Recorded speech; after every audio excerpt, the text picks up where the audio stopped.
চলছে আখের ভরা মৌসুম। মাঠে মাঠে কৃষকদের আখ কাটা, আটি বাঁধা এবং পরিবহনে ব্যস্ত মানিকগঞ্জের আখ চাষিরা। জেলায় দিন দিন বাড়ছে নানা জাতের আখ চাষ। চলতি বছর বাম্পার ফলনে খুশি কৃষক। তারা বলছেন, সার ও কীটনাশকের ন্যায্যতা নিশ্চিত করতে পারলে উৎপাদন আরও বাড়ানো সম্ভব।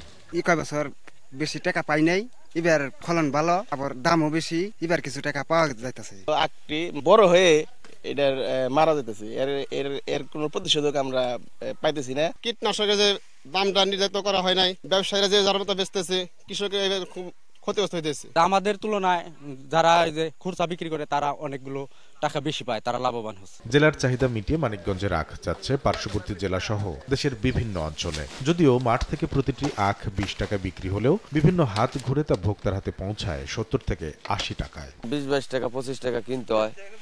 আর ঢাকায় যে মনে করেন আপনার পার পিস 8 টাকা খরচ, তাতে মনে করেন আপনার 30 টাকা 28 টাকা 32 টাকা এরকম পরে।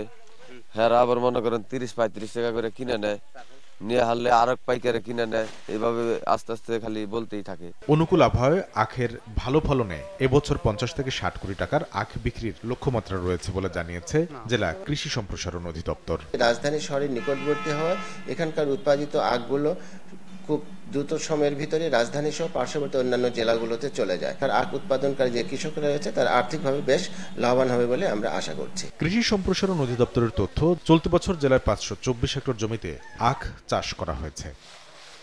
সময় সংবাদ, মানিকগঞ্জ।